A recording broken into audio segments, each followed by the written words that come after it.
All right, welcome to Halitics. I'm Hal Ginsberg. So glad to talk to you today. It is Friday, so that's kind of the free-for-all day, the day when kind of often revisit topics that we've addressed during the week, and a lot of times the topics are kind of the same week after week. You just saw I had the screen up there with some news from Gaza, and if you're new to my program, and I hope some of you are watching live for the first time, I know I got a lot of new subscribers based on the video I did earlier in the week. Faux-gressives. God, ratio, that's a term I wasn't really clear what it meant until my recent video went up and more people commented on it than liked it. I think that's what the term ratio means right now with respect to videos.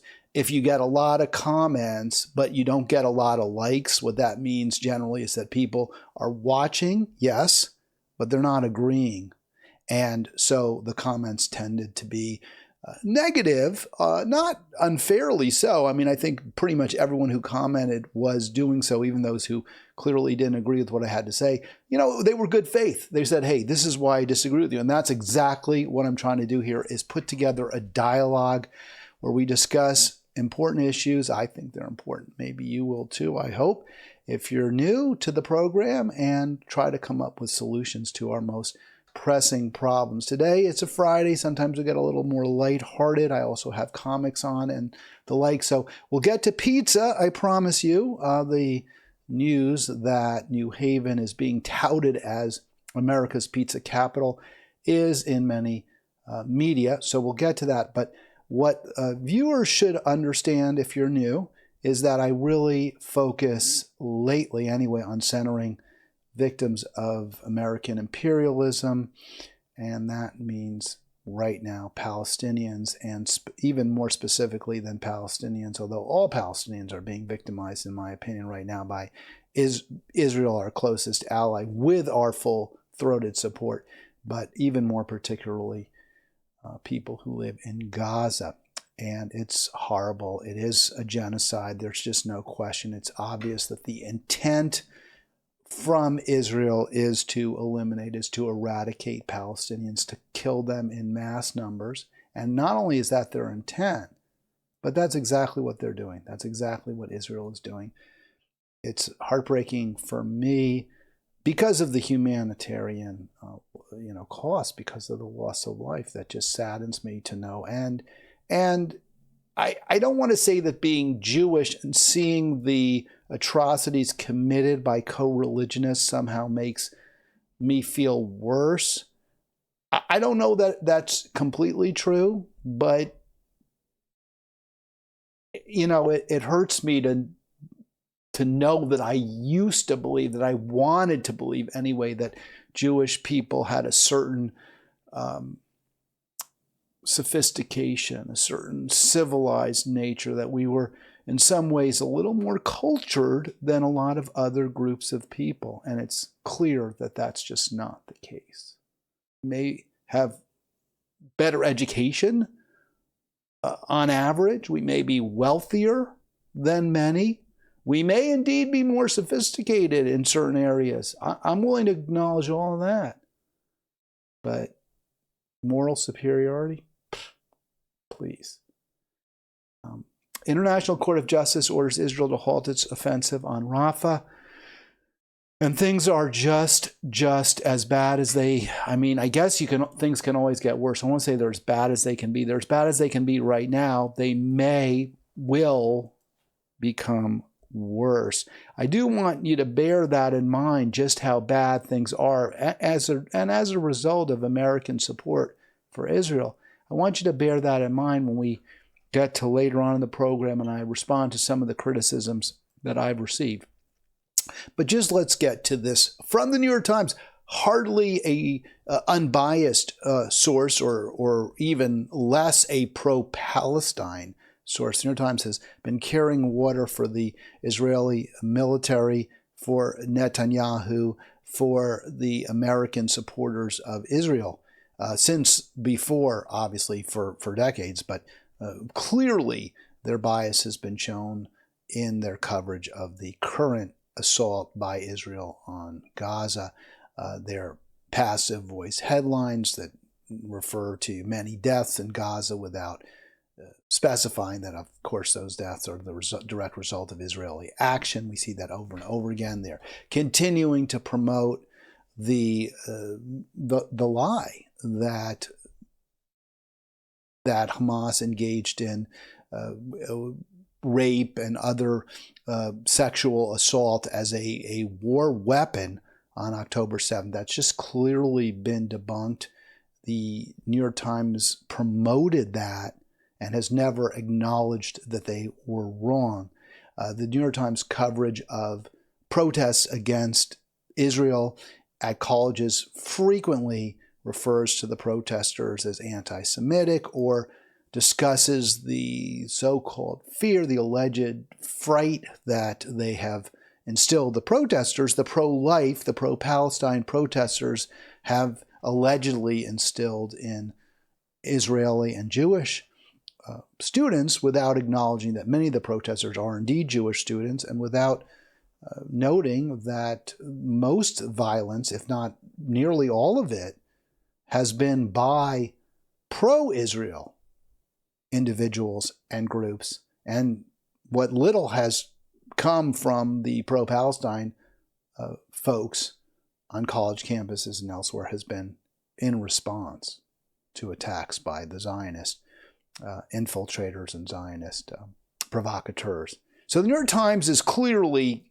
against Palestine, and yet their description of the situation in Rafah and Gaza really does paint an absolutely gruesome picture of a hollowed out void where people are barely, are struggling to just barely survive. It's a place of fear, Rafah is, and dwindling supplies. Bakeries have shuttered, so have malnutrition treatment centers, which of course is so ironic because never have they been more needed than right now. And more from it, the Times there for months, aid experts have warned that famine will come for Gaza unless Israel lifts its barriers, and it hasn't done so. It's done none of that. It hasn't stopped the killing. It's escalated it, and it's just basically, rejected out of hand the ceasefire proposal from supposed ally Egypt and Qatar that the Hamas said, yes, let's just stop this right now, please. Israel says, nope.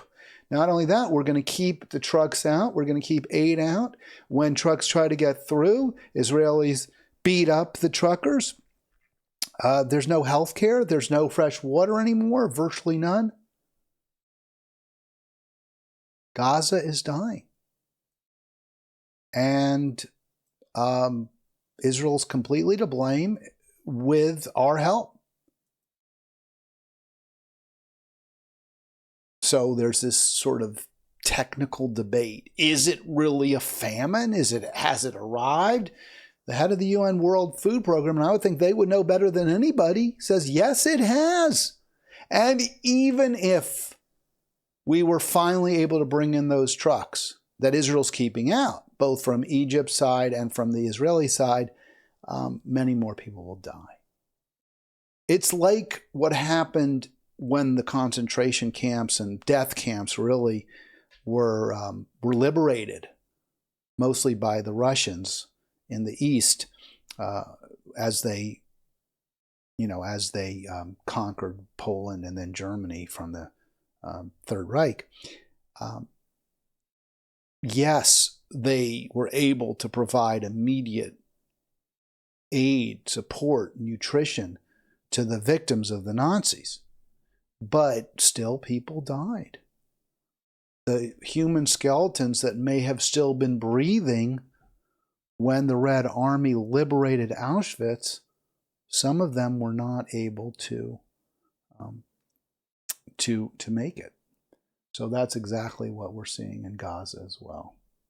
It's hard to understand, and I don't try that. I mean, let me say it this way. I can't really understand how there can be such staunch support for Israel. I guess I can. Look, there's a lot of money. There's a lot of support from AIPAC and other pro-Israel lobbyists and the media for those who simply close their eyes or worse, deny what Israel's doing. So there is a certain reward you get. And look, it's hard to buck your tribe, right? I mean, if you're Jewish, you're saying, hey, my people, the state that I was raised to believe is the bulwark against another Holocaust, has become itself a genocidal nation. It's hard to say. I mean, for me, it's not hard. I've never to be honest with you, I know intellectually it's hard, but for me, it isn't hard. And so I have trouble. I really do. I really have trouble, what's the word? Some empathizing with those who, for whatever reason, can't simply say, yes, Israel is an evil country. I get that's really hard for a lot of Jewish people. I know it is intellectually. I don't understand why. It really is. It's a hard one for me. By the way, if you want to join me, I'd love to talk to you about this or any really issue that's on your mind. 240-242-5646, 240-242-5646. What I really want to believe about this program, and again, I was really heartened. I'm not going to go on and on, but really heartened by that, the hits it got, that earlier program this week, because it tells me that this program can be successful. I'm not saying it will be, but we can get there. But what I really want to do with this is engage in that collective dialogue to solve problems. So, please join me, 240-242-5646 if you have thoughts on what I'm saying. And maybe you can explain why it's so hard for many people to just simply say, yeah, Israel is just flat out wrong. Of course, Fox News here is questioning the death number. So the death count is north of 35,000 now. We've been tracking it on this program. I don't have an exact number right now, and we'll get to why that is or is not important, that we don't have an exact number, but Reuters is reporting over 35,000. I believe that number comes from the Ministry of Health in Gaza, which, as the pro-Israel media invariably points out, is controlled by Hamas, so you shouldn't believe it, right? I mean, that's just the end of it. It's because the Ministry of Health in Gaza is ultimately part of the Gazan Palestinian government. Therefore, it's Hamas. Therefore, you don't believe it. You can't believe it. Just throw it out. Those numbers are meaningless. And here's Fox News. Hamas Gaza Health Ministry under microscope as questions continue over a number of deaths. One of the issues, that came up recently that was fodder for the extremists who deny the death count is that the UN reduced the total, the numbers of women and children that it concluded had been killed by Israel.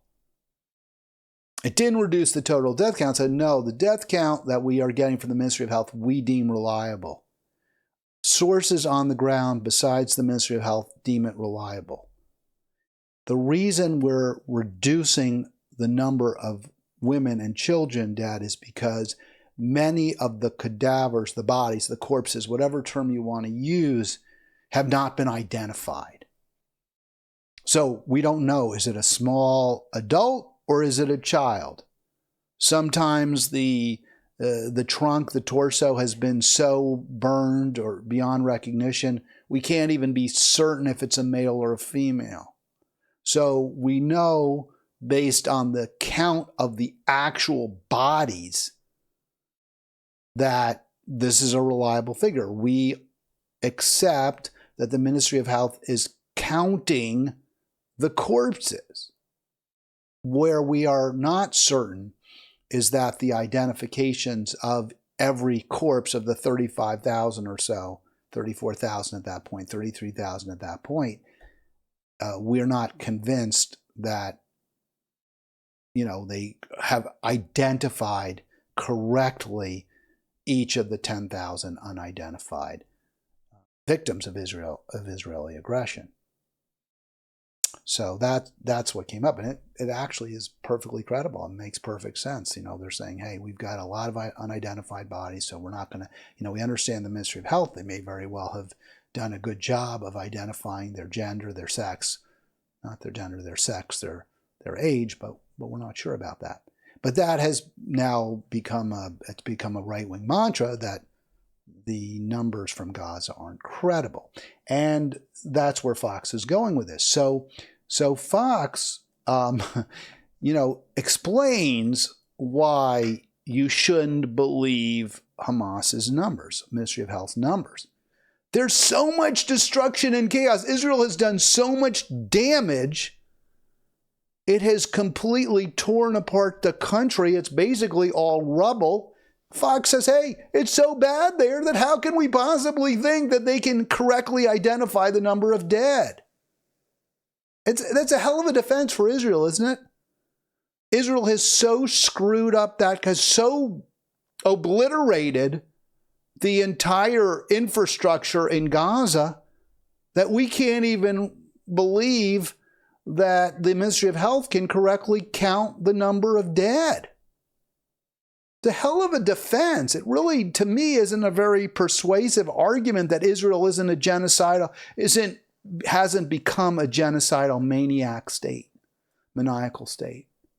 And by the way, they correctly note that aid agencies, media outlets, and such do continue to support the Ministry of Health figures. That's because they've been deemed reliable time and time again. I've shown you various sources that have said, various reliable sources, the BBC. Ministry of Health numbers have been shown reliable in conflict after conflict. When they say Israel's killed this many people, it's true. I mean, maybe they get it wrong one or two off, but they're pretty much correct time after time. That's what the Lancet said, the top medical journal from the UK. They're saying, no, we believe the Ministry of Health, and it's not like because we have faith in them, we believe them because they're right, because they do it correctly. They simply line up the bodies and count them. Well, Fox is saying, hey, we can't believe you're doing much counting anymore. The roads are all choked with debris. Buildings have collapsed on people. How can you possibly be accurate? And here's the answer to that. They're not completely accurate. The number of dead are much greater than what's been reported. There are plenty of people who are, bodies under buildings, bodies that have been burned up, bodies in locations where they can't be reached. So yes, you're right, Fox. The numbers right now aren't going to be complete by any means. The situation is worse, without question, is worse because of what Israel's doing. And in fact, you'll see that the numbers from the Ministry of Health now are round numbers. They're not giving like 35,387.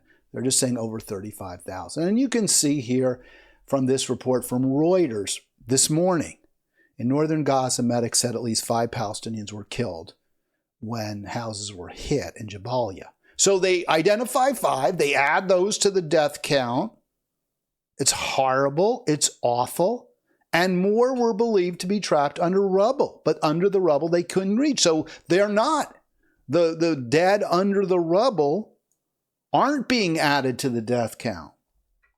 So anyone who starts arguing, oh, they're not reliable, the figures can't be corroborated, we don't trust Hamas, they're just lying to you, or they're making an argument that when even, viewed at from a vast distance, clearly cuts against Israel. We've got to do something different. Even Reuters noted that as fundamentally incredible, unreliable, dishonest as Israel is, they're not really taking broad issue with the numbers. Now, they're saying it's a little lower, right? than what what the Ministry of Health is saying. But basically, yeah, 30,000 dead out of a population. What is it? 1%. Over 1% has already been killed by it. If this was the United States, that'd be 3.5 million people. 1% of Gaza, 2.5 million. They're saying over 1%, 30,000. 1% of the United States, we have 350 million people here. That'd be 3.5 million. And Netanyahu say, yeah, we've probably killed 30,000. Of course, 14,000 of those are Hamas fighters. So it's okay that 16,000 aren't. But that number is clearly bogus. You can't believe that for a second. The Israeli government, like what Obama used to do, right? We'd have these drone attacks and they would, report civilian deaths. But if you were a male, adult, or even a teenager and you were a man, you were considered a militant. You were considered a combatant for U.S. drone casualty purposes. And still our death count from the drones that Obama was deploying during the Afghan war and against Pakistan and wherever else he was sending those drones, the death count was the great majority of whom were killed were in fact, even by the U.S. numbers, civilians. And in fact, the U.S. numbers vastly inflated the number of combatants that the drones killed. And by the way, Trump, who I have been accused of not taking nearly hard enough to task, has he escalated the drone program. So he was even worse, if possible, than Obama on drones. You got a hell of a choice there. You got Genocide Joe and you got this guy, Trump, who hides from the American people just how bad his drone program was. And of course, there are many other areas where we can criticize these bad choices, these bad options that we have.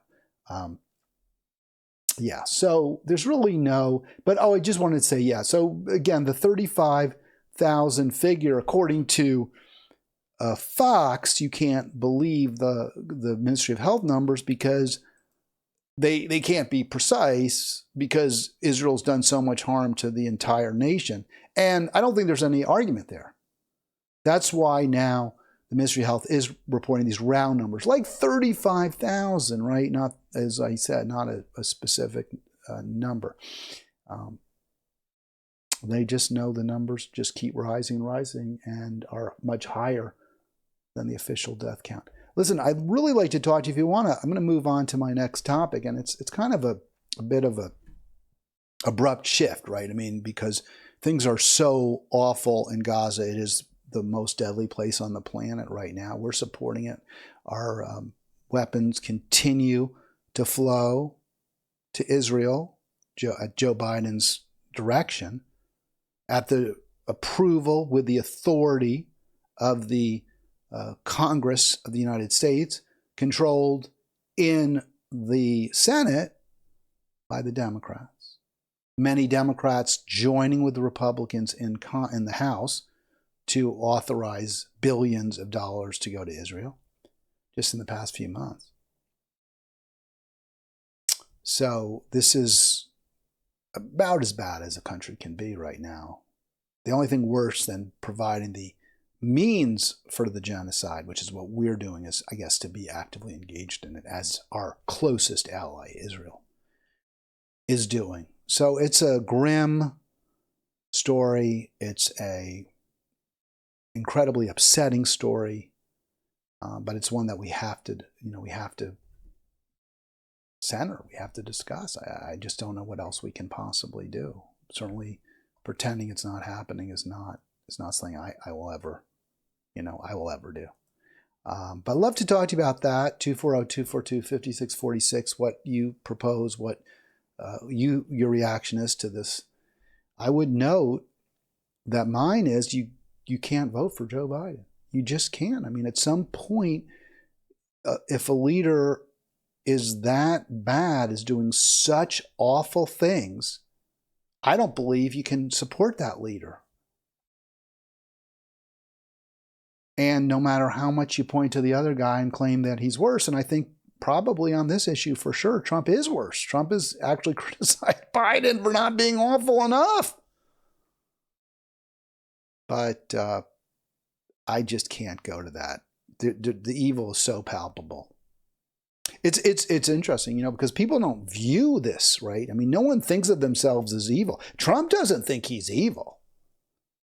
Trump doesn't really think he did anything wrong on January 6th or the days leading up to it when he actively tried to subvert our democracy. And I'm guessing Joe Biden feels like he's doing the best he can under the circumstances with Israel. But obviously he's not. You just cut off aid altogether. He has the power to do that. I'm sure AOC thinks she's doing the best she can when it comes to Israel, but she's not. She's out there campaigning for Biden. She should be calling for an immediate ceasefire, demanding it, and saying she can't support a president who's going to help kill Gazans in record numbers.